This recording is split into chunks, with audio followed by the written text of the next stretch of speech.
Cada rincón de Asís, en Italia, narra una parte de la grandiosa historia de San Francisco de Asís, aquel joven que persiguiendo las glorias caballerescas y títulos honoríficos, llegó a arriesgar su vida y a gastar su fortuna en el intento, hasta que una revelación que tuvo en un sueño le hizo saber que sería un gran caballero, pero al servicio del amo y no del siervo. En una época en que la Iglesia precisaba de una renovación espiritual y conducido por la mano de Dios, Il Poverello de Asís, como también se le conocía, redescubrió en los evangelios el tipo de vida que verdaderamente sacia el corazón del hombre. La vida de San Francisco dejó una inmensa huella en esta ciudad, huella que se extiende por todo Italia y el mundo, desde entonces hasta nuestros días. Acompáñanos en esta peregrinación y descubramos la fascinante historia de San Francisco de Asís. Para llegar a la ciudad de Asís desde ciudades como Roma o Florencia, lo mejor es hacerlo por tren, y aunque en Asís no existe una estación de tren, la más cercana se encuentra en la ciudad vecina de Santa Maria degli Angeli, a 3 kilómetros aproximadamente. Al llegar a la estación de Santa Maria degli Angeli, hay que caminar 700 metros hasta la Basílica de Santa María de los Ángeles, para tomar el autobús que sube a la ciudad de Asís, y que pasa aproximadamente cada 30 minutos. El autobús hace diferentes paradas en el perímetro de la muralla de Asís, pero te recomendamos bajar en la parada de la Piazza Unità d'Italia, por ser la más cercana a la Basílica de San Francisco. Y una vez en Asís, es muy conveniente trasladarse a pie, para admirar cada rincón de esta hermosa ciudad medieval. Un día completo no basta para conocer con detenimiento los lugares principales de Asís, por lo que te recomendamos mínimo una estancia de 3 o 4 días. Así incluso tendrás tiempo de peregrinar al Eremo delle Carceri, a 4 kilómetros de Asís, uno de los primeros sitios en que San Francisco y sus compañeros iban a retirarse para la contemplación y la oración. Verdaderamente la lista de los lugares por visitar en Asís es muy amplia, pues cada rincón de esta ciudad habla de la vida de San Francisco. Sin embargo, los sitios fundamentales que debes conocer son el Oratorio del Pequeño Francisco, donde una leyenda cuenta que aquí nació el santo; la Catedral de San Rufino, donde fue bautizado; la casa natal de Francisco, también conocida como Chiesa Nuova; el Santuario del Despojo, la iglesia frente a la cual Francisco renunció a la herencia paterna y devolvió a su padre hasta la ropa que llevaba puesta; la iglesia de San Damián, que fue donde un crucifijo habló a Francisco y le pidió que restaurara su iglesia; la Basílica de Santa Clara, el primer lugar de sepultura del santo; y la Basílica de San Francisco, donde actualmente reposan sus restos. Además, no hay que olvidar que colina abajo, en el Valle de Umbría, dentro de la Basílica de Santa María de los Ángeles, se encuentra la Porciúncula, otra pequeñita iglesia restaurada por Francisco, y que fue donde inició la así llamada Orden de los Hermanos Menores, ahora conocidos como franciscanos, y también el lugar donde murió. Esta pequeña ciudad custodia la historia de un gran santo. En esta peregrinación iremos juntos tras las huellas de San Francisco.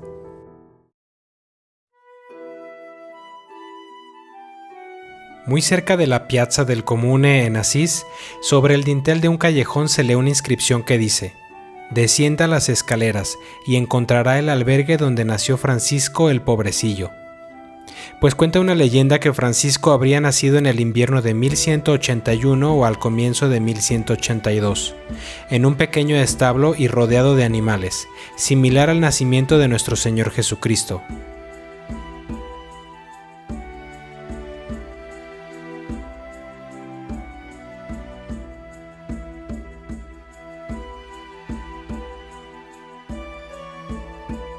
Por eso en el arco de la entrada al oratorio se lee esta inscripción: «Este oratorio fue el establo del buey y el asno, en el que nació San Francisco, espejo del mundo».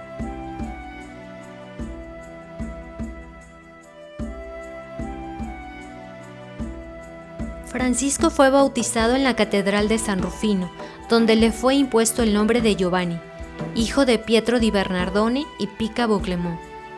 Pietro di Bernardone era un próspero comerciante de telas, tenía fuertes vínculos comerciales con Francia y gran admiración por su cultura. Por eso más tarde apodó a su hijo como Francesco.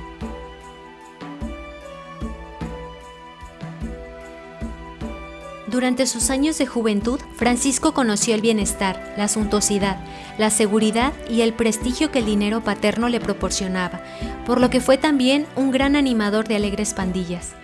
No seguía la moda ni la opinión ajena, sino que creaba su propio estilo, tanto por sus extravagancias en el vestir como por su negativa a plegarse al parecer de otros. Cuentan sus biógrafos que tenía sobre todo una simpatía universal. Era naturalmente cortés en modales y palabras, amaba la vida a lo grande y se complacía en ella.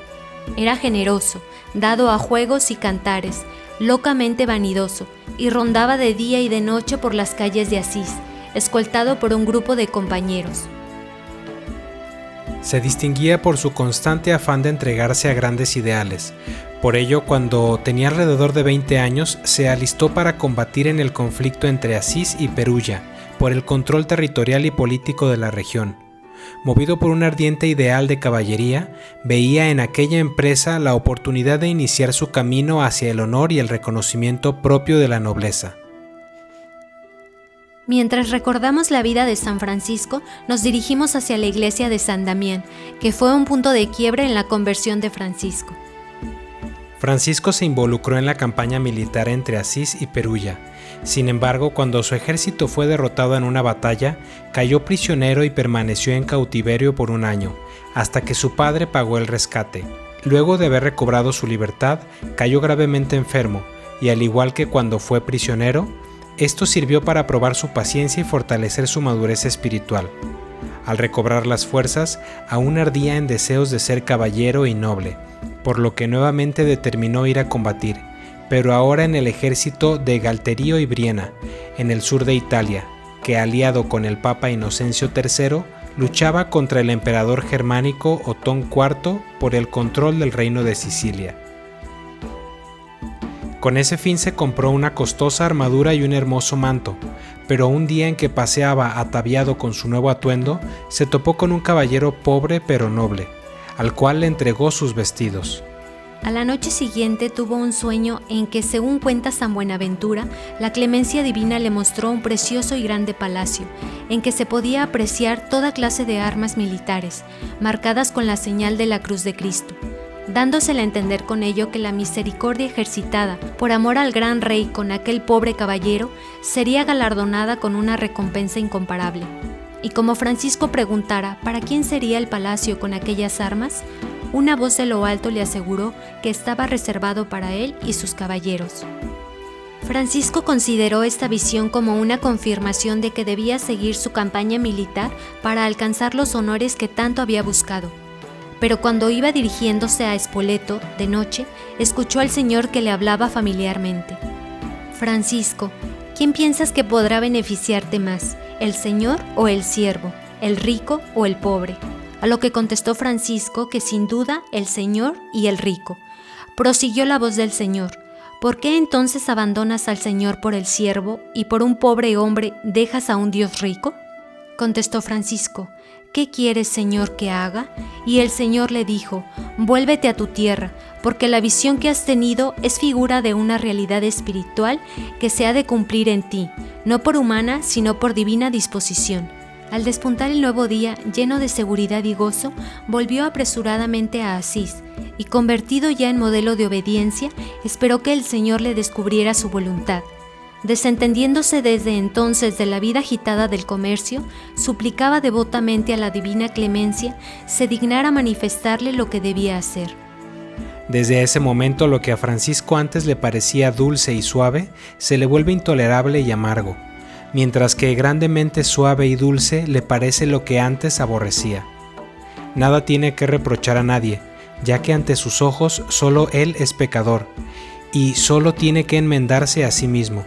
Pero la fuerza de su ejemplo, más que cualquier otra postura de presuntuoso reformador, estremece a sus contemporáneos. En la biografía de San Francisco escrita por San Buenaventura, narra que un día que salió al campo a meditar, pasó junto a la iglesia de San Damián, cuya antigua construcción amenazaba ruina. entró en ella movido por el Espíritu a hacer oración, y mientras oraba, postrado ante la imagen del crucificado, de pronto se sintió inundado de una gran consolación espiritual. Fijó sus ojos arrasados en lágrimas en la cruz del Señor, y he aquí que oyó con sus oídos corporales una voz procedente de la misma cruz que le dijo 3 veces: «Francisco, ¿no ves que mi casa se derrumba? Anda pues y repárala». Quedó estremecido Francisco, pues estaba solo en la iglesia. Al percibir voz tan maravillosa y sintiendo en su corazón el poder de la palabra divina, fue arrebatado en éxtasis. Vuelto en sí, Francisco creyó que debía reconstruir físicamente la capilla en ruinas, pero más tarde Dios le hizo ver que debía reconstruir espiritualmente la iglesia de Cristo. Francisco, presuroso, volvió a su casa. Tomó una buena cantidad de telas del almacén de su padre y fue a venderlas a la ciudad de Foligno, y junto con ellas vendió también su caballo. Luego regresó a la iglesia de San Damián, le rogó al párroco que permitiera morar con él algún tiempo y le entregó el dinero obtenido de la venta, para que el sacerdote lo dedicara a la reparación de la iglesia. El párroco accedió en dar albergue a Francisco, pero rechazó el dinero por temor a sus padres. Entonces el santo lo arrojó sin más a este ventanuco. Esta es una de las 3 iglesias que Francisco reparó en su afán de satisfacer el mandato dado por el Cristo de San Damián. Las otras 2 fueron la de San Pedro de la Espina y la de la Porciúncula. El crucifijo que aquí se conserva es una copia, ya que el original que habló a Francisco se custodia en la Basílica de Santa Clara. Esta iglesia fue de gran importancia en la vida de San Francisco y más tarde también en la de Santa Clara, pues aquí Francisco confió a Clara y a sus primeras compañeras la vivencia del mismo ideal de pobreza evangélica que él y sus hermanos habían abrazado, dando origen a la comunidad de las damas pobres, conocidas después como las Clarisas. Si quieres conocer mejor la vida de Santa Clara, te recomendamos ver el video que te dejaremos en la pantalla final de esta peregrinación.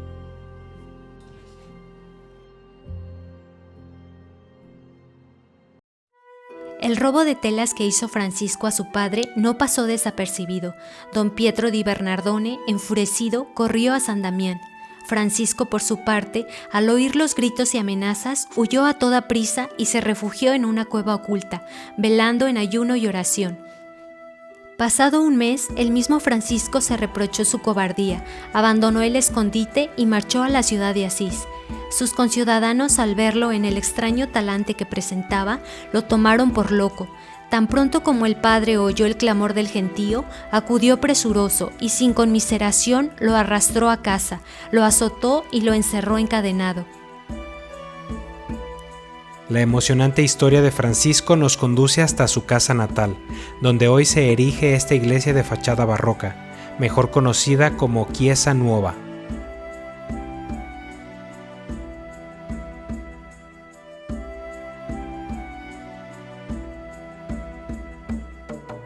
En el atrio, frente a la iglesia, se encuentra una estatua representando a los padres del santo.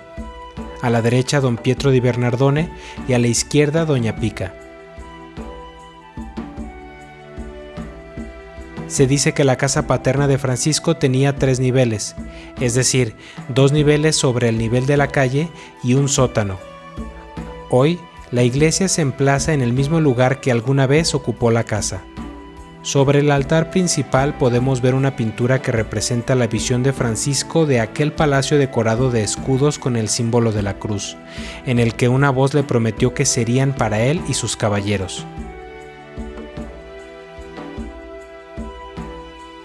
Mientras que en las capillas laterales se representan escenas diversas de las misiones franciscanas y sus mártires, así como escenas de la Biblia. En uno de los muros del templo se escenifica el periodo en que Francisco estuvo preso en su propia casa. Aquí una inscripción dice: Pietro, más duro que la piedra, con ceño torvo golpeando, encierra al dulce hijo. Mientras tanto, los biógrafos del santo cuentan que, en medio de tanta adversidad, Francisco, lleno de profunda alegría, daba gracias a Dios y se sentía más dispuesto y valiente para llevar a cabo lo que había emprendido. No mucho tiempo después, el padre de Francisco tuvo que ausentarse de Asís, situación que aprovechó su madre para liberar a Francisco de la prisión. Fue así como Francisco regresó a la iglesia de San Damián. Por un costado de la iglesia se puede acceder a lo que fue el sótano de la casa paterna, que específicamente se utilizaba como tienda de telas y taller de tintorería.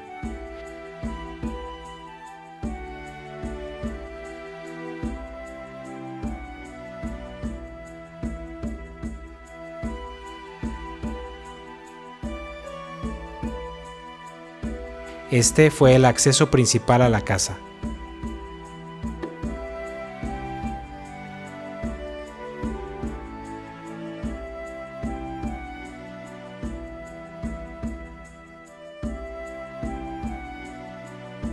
Dentro del almacén de telas, un vitral representa una vez en que, antes de la conversión de Francisco, un pobre vino a pedirle limosna, pero Francisco, distraído en sus negocios, lo ignoró.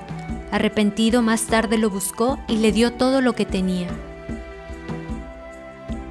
Para Pietro di Bernardone, el robo de telas que le hizo su hijo no era algo que dejaría pasar por alto. Al regresar de su viaje y encontrar que la madre había liberado a Francisco, corrió nuevamente hasta San Damián, pero esta vez Francisco salió a su encuentro y le señaló que el dinero de la venta de aquellas telas estaba arrumbado en el ventanuco de la iglesia. Al recuperar el dinero, el padre apaciguó un tanto su furor, pero las represalias contra su hijo no terminarían simplemente así. La iglesia de Santa María la Mayor fungió como catedral de Asís hasta el año 1036. Actualmente, esta iglesia también se conoce como el Santuario del Despojo, pues como última represalia contra Francisco, su padre lo llevó frente a esta iglesia y en presencia del obispo le exigió que renunciara a sus derechos de herencia paterna y que le devolviera todo lo que tenía. Francisco se manifestó muy dispuesto a ello y sin vacilar ni esperar órdenes, se despojó de todos sus vestidos y se los devolvió a su padre. Se presentó ante todos totalmente desnudo, diciendo al mismo tiempo a su padre: «Hasta el presente te he llamado Padre en la tierra, pero de aquí en adelante puedo decir con absoluta confianza: Padre nuestro que estás en los cielos, en quien he depositado todo mi tesoro y toda la seguridad de mi esperanza». Al contemplar la escena, el obispo, admirado del extraordinario fervor del siervo de Dios, se levantó al instante y lo cubrió con el manto que él mismo vestía. Ordenó luego a los suyos que le proporcionaran alguna ropa para cubrir los miembros de aquel cuerpo. Enseguida le presentaron un manto corto, pobre y vil, perteneciente a un labriego que estaba al servicio del obispo. Francisco lo aceptó muy agradecido. Después de esto, Francisco dejó la ciudad de Asís y se dedicó por algún tiempo a la oración y a la reconstrucción de la iglesia de San Damián, San Pedro y la Porciúncula. Esta iglesia es muy especial, pues aquí se custodian los restos de San Carlo Acutis, un joven profundamente devoto de la Eucaristía y que utilizó el Internet para difundir la fe a través de una exposición digital sobre los milagros eucarísticos en el mundo. Falleció a los 15 años a causa de una leucemia fulminante, ofreciendo sus sufrimientos por la Iglesia y el Papa. Fue canonizado por el Papa León XIV el 7 de septiembre del año 2025. Aunque Carlo Acutis nació en Londres y fue criado en Milán, en vida había expresado su deseo de descansar en la tierra de San Francisco. Por eso, sus restos fueron trasladados aquí.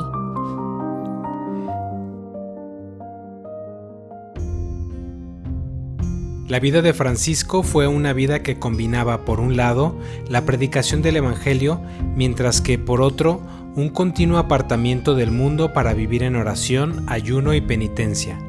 Uno de los primeros sitios a los que el santo fue a retirarse es el Eremo delle Carceri, que significa ermita de las cárceles.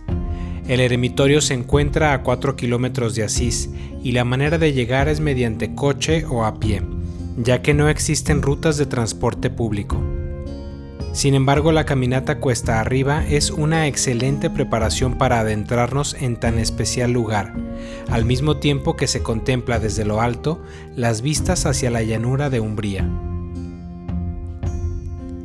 El estilo de vida llevado por Francisco pronto animó a quienes serían sus primeros compañeros, tales como Bernardo de Quintavalle, Pedro Catani, Gil, Silvestre y otros. Viendo el siervo de Cristo que poco a poco iba creciendo el número de los hermanos, escribió con palabras sencillas una pequeña forma de vida o regla, en la que puso como fundamento inquebrantable la observancia del Santo Evangelio, e insertó otras pocas cosas que parecían necesarias para un modo de vida uniforme. En relación a la vida interior de un religioso, Francisco enseñaba que quien se entrega a Dios debe desear por encima de todas las cosas la gracia de la oración, y convencido de que sin la oración nadie puede progresar en el servicio divino, exhortaba a los hermanos con todos los medios posibles a que se dedicaran a su ejercicio. Y en cuanto a él se refería, cabe decir que ya sea que caminara, trabajara o descansara, se entregaba a la oración de tal manera que parecía consagrar a la misma no solo su corazón y su cuerpo, sino toda su actividad y todo su tiempo. Y como había aprendido en la oración que el Espíritu Santo hace sentir tanto más íntimamente su dulce presencia a los que oran, cuanto más alejados los ve del mundanal ruido, por eso buscaba lugares apartados y se dirigía a la soledad de los bosques y de las montañas, o a las iglesias abandonadas, para dedicarse de noche a la oración. Allí sostenía frecuentes y horribles luchas con los demonios, que se esforzaban por perturbarlo en el ejercicio de la oración. Él, sin embargo, cuanto más duramente le asaltaban los enemigos, tanto más fuerte se hacía en la virtud y más fervoroso en la oración, diciendo confiadamente a Cristo: «A la sombra de tus alas escóndeme de los malvados que me asaltan».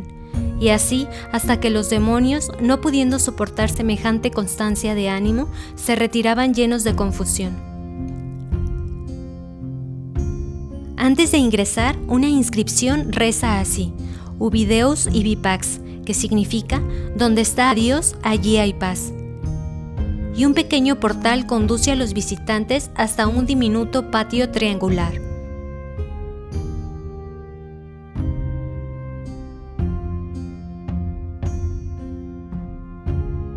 Desde el patio se accede a diferentes espacios como el oratorio, donde actualmente los monjes llevan a cabo el culto.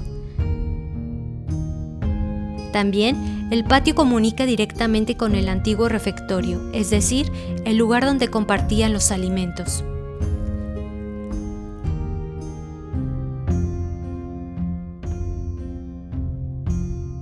Por el refectorio se sube a las celdas de los monjes.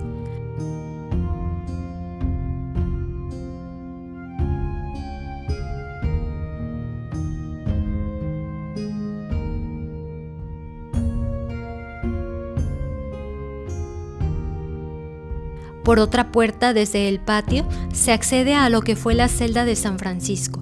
Pero antes de llegar hay que pasar por dos pequeños oratorios, el oratorio de San Bernardino y el de Santa María de Toda Bondad, donde San Francisco y sus compañeros se reunían para la oración en común.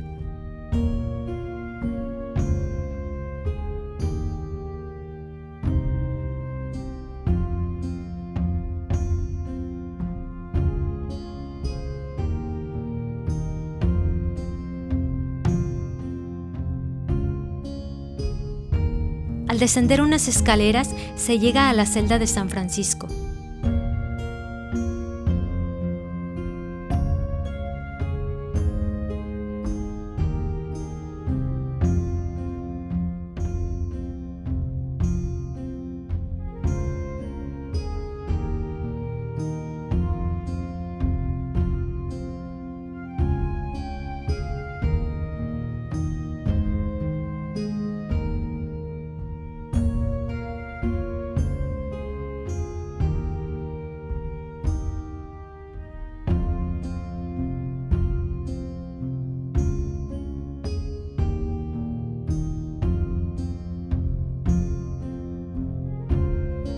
Delimitado con madera, se aprecia el lecho de piedra donde dormía el santo.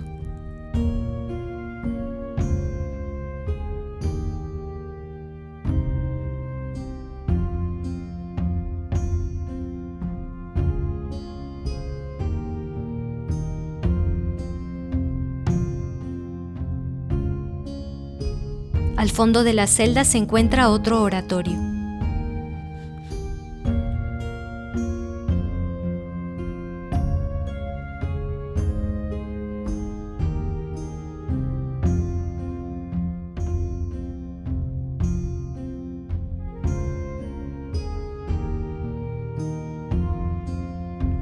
A la salida de esta gruta se puede observar una piedra roja con un orificio, llamado el Hueco del Diablo, porque por allí, según una leyenda, huyó el diablo que pretendía tentar a Francisco. La cañada seca que atraviesa el puente está también ligada a una extraña leyenda, según la cual el santo hizo secar el torrente que estorbaba con su murmullo la oración de los hermanos. Agrega la leyenda que cuando el agua corre por la cañada es el anuncio de una calamidad pública.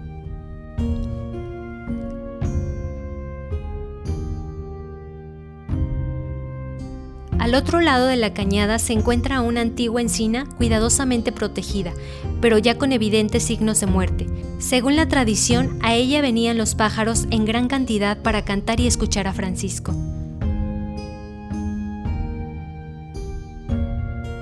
Un sendero natural conduce a las grutas en medio del monte Subasio, donde los primeros franciscanos pernoctaban en oración. Ya el solo hecho de caminar en medio del bosque, en un lugar frecuentado por tantos santos eremitas, provoca en los visitantes un silencio contemplativo, que predispone a pensar en Dios y en la poca trascendencia de los asuntos del mundo.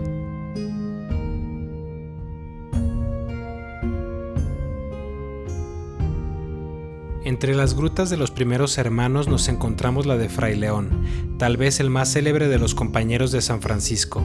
Fray León era sacerdote. Debido a su gran pureza de alma y a su sencillez, Francisco lo escogía con frecuencia como compañero y le hacía confidente de sus secretos.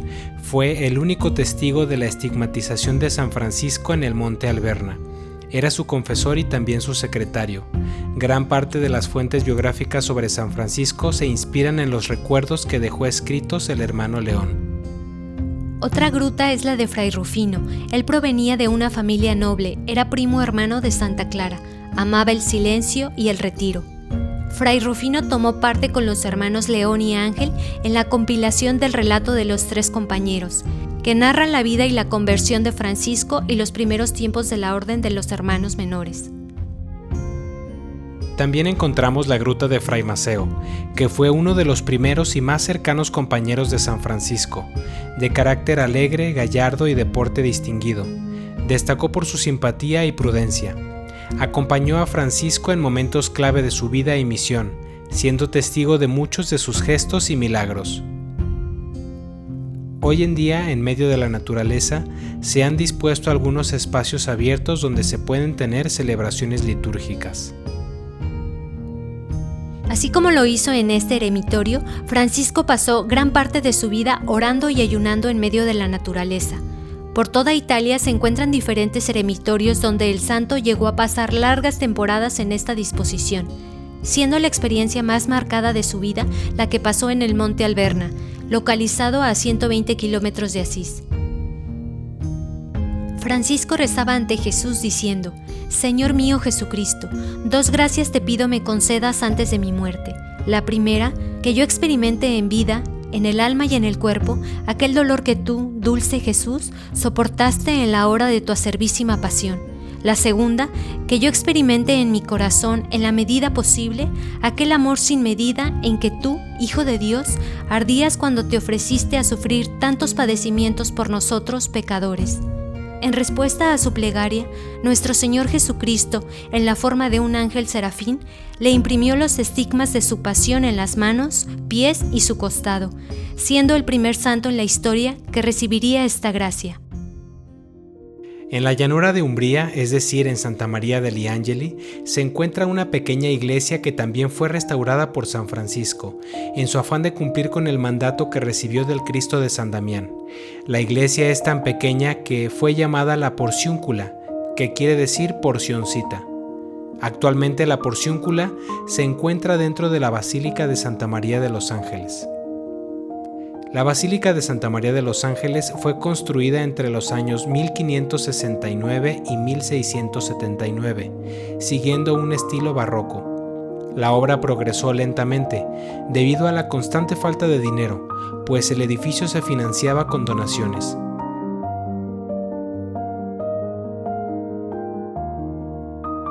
Al interior consta de 3 naves, con una planta en forma de cruz latina, resguardando la porciúncula en el centro del transepto.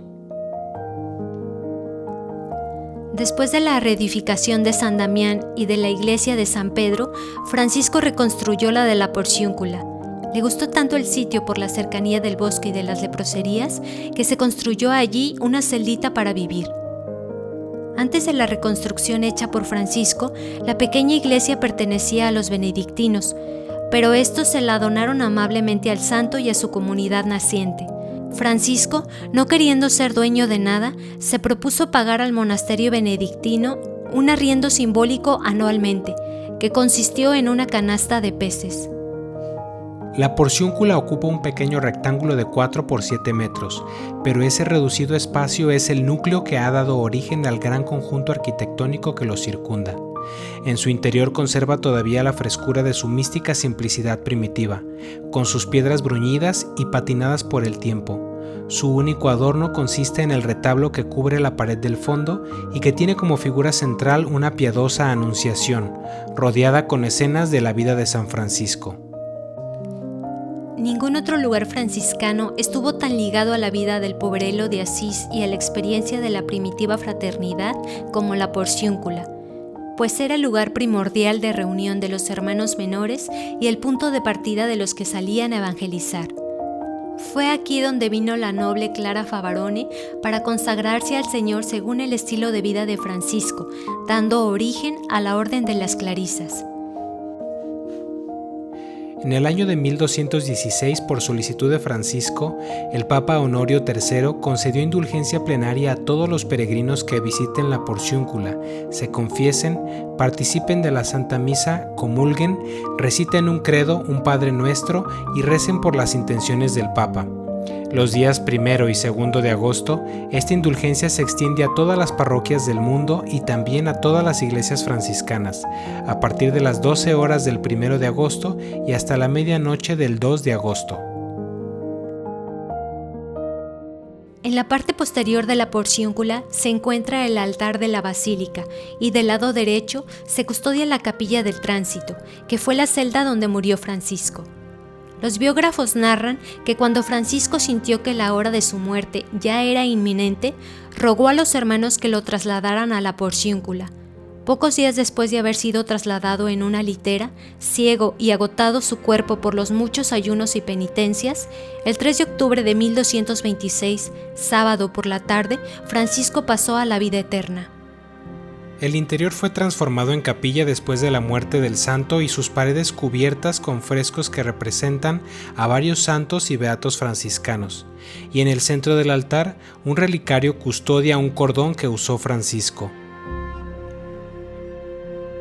Conocida la muerte de Francisco, una gran muchedumbre acudió a Santa María de la Porciúncula, donde pudieron todos contemplar las llagas de Cristo en su cuerpo. El 4 de octubre de 1226 salió de la Porciúncula el solemne cortejo que trasladó los restos mortales de Francisco con dirección a la iglesia de San Jorge, deteniéndose al pasar por San Damián, para que lo contemplaran por última vez Santa Clara y sus hermanas. La primera sepultura de Francisco fue en la iglesia de San Jorge, iglesia que fue reemplazada posteriormente por la actual Basílica de Santa Clara. Más tarde, cuando se construyó la Basílica de San Francisco, sus restos fueron trasladados allí.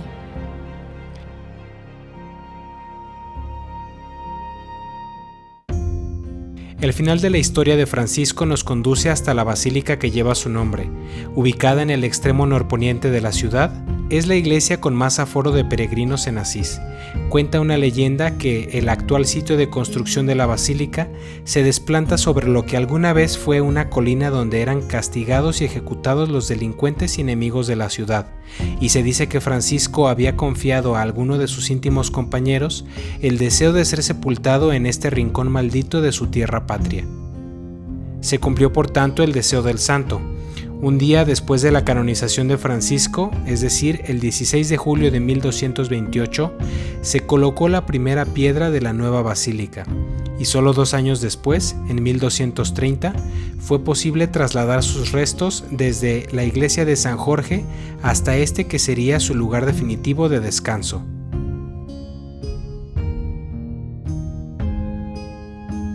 La basílica está dividida en 3 niveles, es decir, la cripta en el sótano, una iglesia accesible por la plaza inferior de San Francisco y en la parte superior la basílica. La iglesia inferior está decorada completamente por frescos. Se pensó como un espacio de acogida para las multitudes de peregrinos que vienen a visitar los restos de San Francisco, creando una atmósfera de recogimiento. Las bóvedas y las paredes de la basílica inferior son portadoras de la decoración mural más antigua de todo el complejo basilical.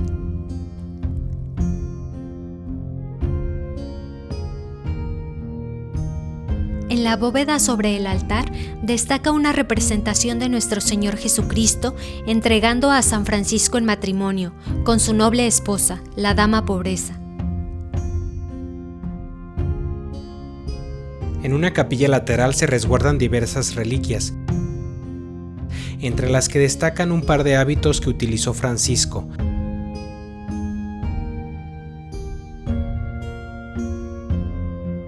así como la primera regla de vida de los llamados frailes menores, que fue aprobada por el Papa Honorio III en el año de 1223.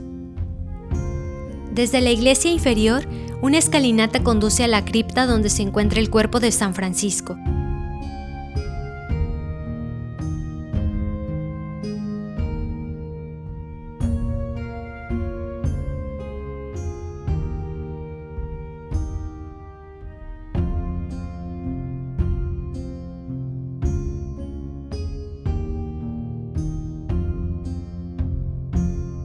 Esta cripta se construyó en estilo neorrománico después del año 1818, cuando se realizó el primer hallazgo del cuerpo de San Francisco.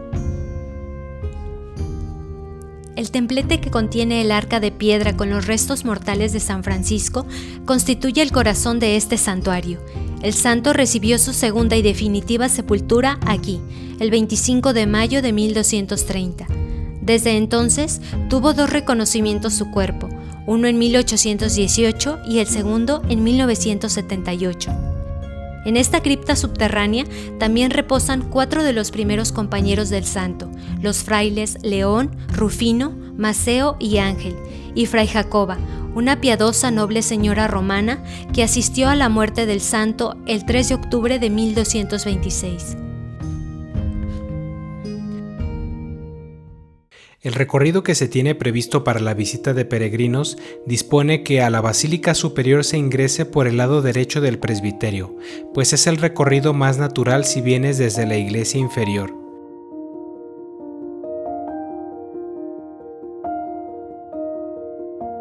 De inmediato, la majestuosidad de esta basílica de estilo gótico italiano captura la mirada de los visitantes por su sencillez de formas en combinación con la colorida decoración de sus muros, que al igual que la iglesia inferior, está completamente decorada con frescos, realizados por diversos maestros, entre los que destacan Cimabue y Giotto.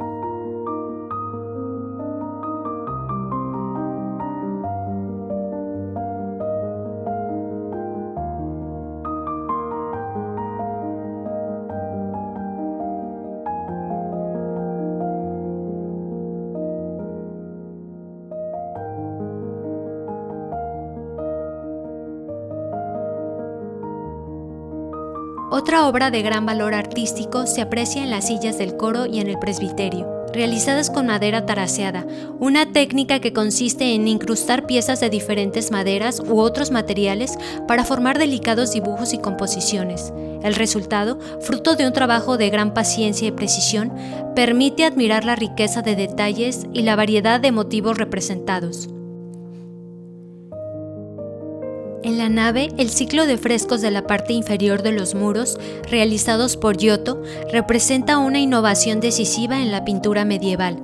Frente a la rigidez del estilo bizantino, las figuras adquieren volumen, peso y una marcada presencia humana.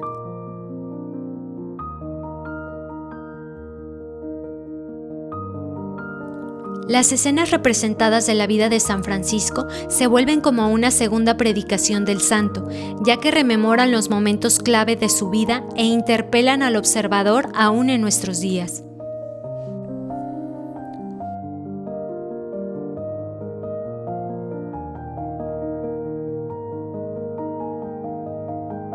Interpelados por el ejemplo de vida de San Francisco de Asís, dejemos que esta peregrinación despierte en nuestras vidas el mismo deseo que tuvo de vivir radicalmente el Evangelio, que por la gracia de Dios y a través de su Iglesia exalta la vida interior y satisface los anhelos más profundos de nuestro corazón.